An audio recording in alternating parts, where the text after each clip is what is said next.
Улс төрийн намын тухай хуулийг дагаж мөрдөх журмын тухай хуулийн дагуу нам өөрийн дүрм хөтөлбөр дотоод зохион байгуулалтыг хэрхэн өөрчилж бүртгүүлэх вэ?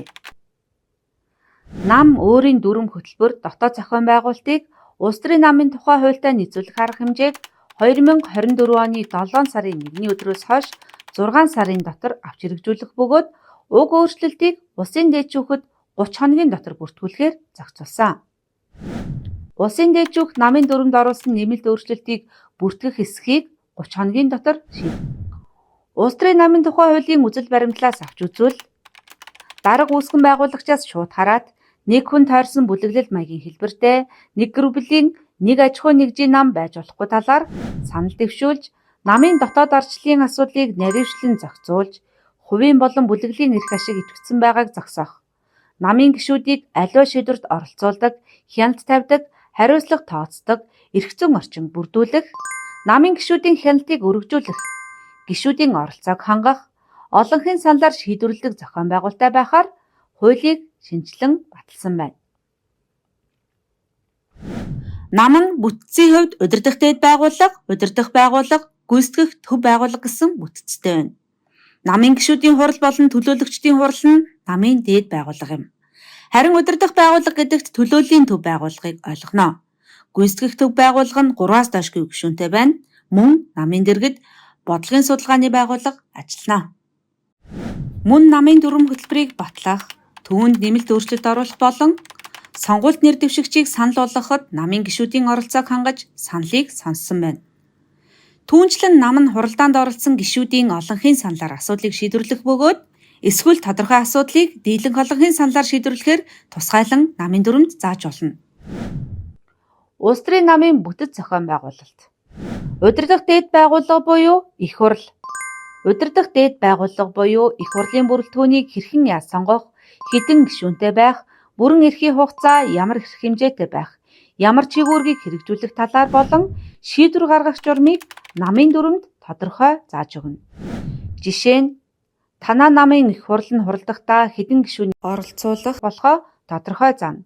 100 гишүүнтэй хуралдах байлаа гэхэд эдгээр гишүүдийг хэрхэн сонгох талаар тодорхой журамлах, оролцоог хэрхэн хангах, хурлын тав яаж мэдэгдэх, хуралдах, мөн шийдвэр гаргахдаа санал хураалтыг илээр эсвэл нууц гэх мэт тодорхой болгох.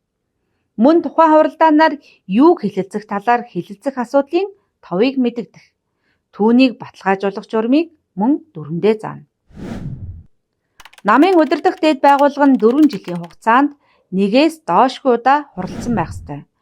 Удирдах дээд байгууллага нь төлөөллийн төв байгууллага бүрэлдэхүүнийг 4 жилээс илүүгүй хугацаагаар сонгох, эсвэл батламжлах, хяналтын байгууллагын бүрэлдэхүүнийг 4 жилээс илүүгүй хугацаагаар сонгох, эдгээр байгууллагын тайлан 4 жилийн хугацаанд нэгээс доошгүй удаа хэлэлцэх чиглэлтэй байна.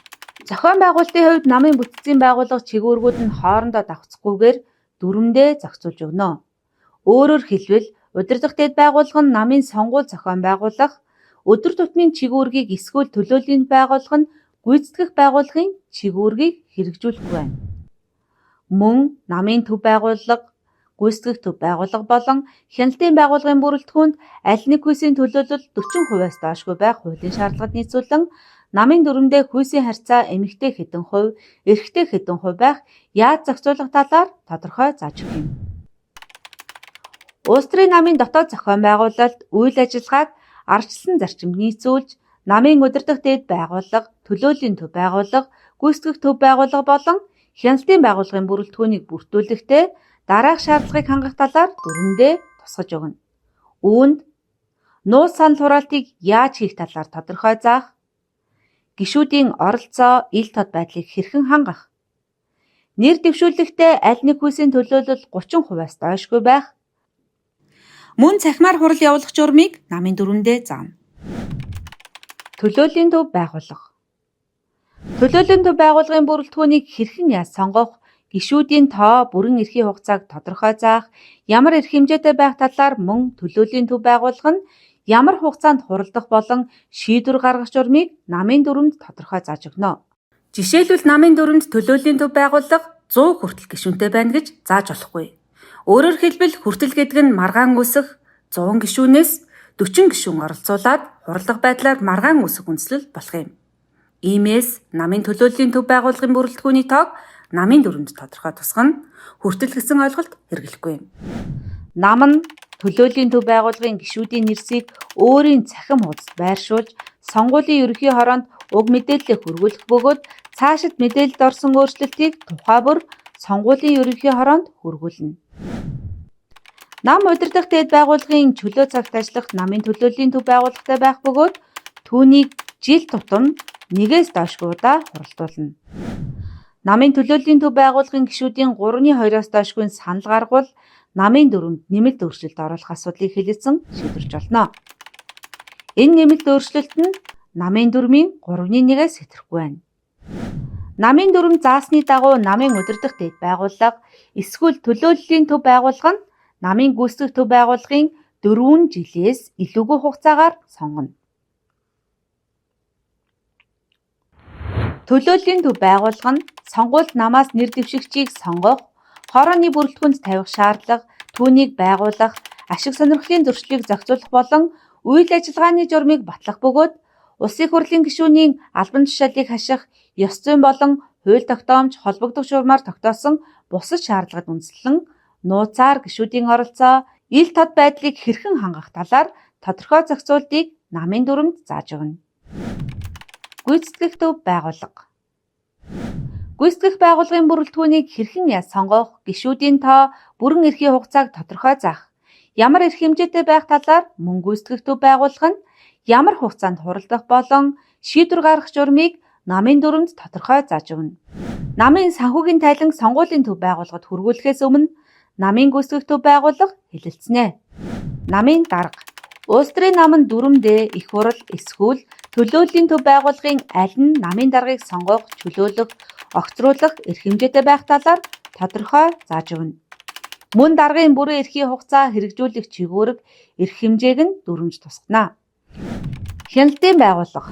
Хяналтын байгууллагын бүрэлдэхүүнийг хэрхэн сонгох, гишүүдийн тоо, бүрэн эрхийн хугацааг тодорхой заах, ямар эрх хэмжээтэй байх талаар мөн хяналтын байгууллагын хуралдах болон шийдвэр гаргах журмыг намын дүрмэнд тодорхой зааж өгнө. Хяналтын байгууллага нь намын дүрмийн хэрэгжилтэнд хяналт тавих, намын дүрмээр зохицуулах дотоод маргааныг хянан шийдвэрлэдэг чиглэлэг бүхий байгууллага юм. Намын хяналтын байгууллагын гишүүнээр намын төлөөллийн байгууллага болон гүйцэтгэх төв байгууллагын гишүүн орон тооны ажилтныг сонгохыг хориглоно. Намын хяналтын байгууллага хараа тусаар ажиллах бөгөөд түүний үйл ажиллагаанд хөндлөнгөөс нөлөөлөхийг мөн хориглоно.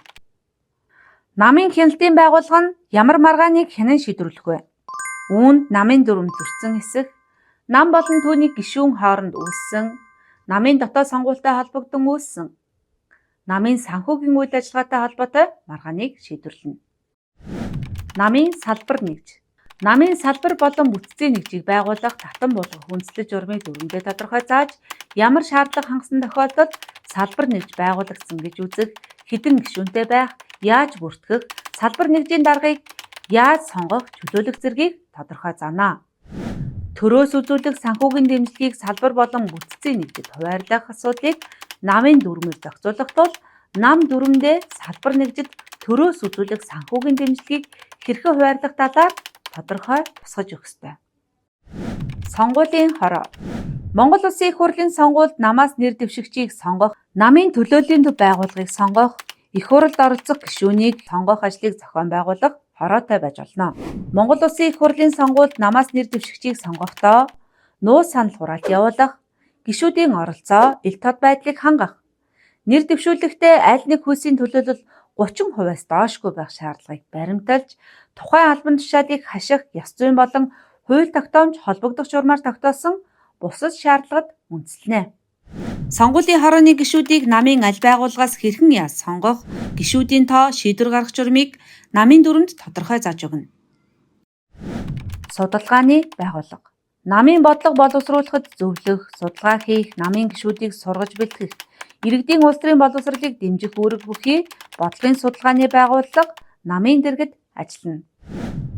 Намын бодлогын судалгааны байгууллага сангийн хэлбэртэй байж болох бөгөөд үйл ажиллагаа, санхүүгийн тайланг энэ хуульд заасан журмын дагуу тайлгнах үүрэгтэй. Нам нь санхүүжилт тус бүрийн 3/1-ээс доошгүйг намын бодлогын судалгааны байгууллагын үйл ажиллагаанд зарцуулах талаар дүрмдээ тодорхой зааж тусгана.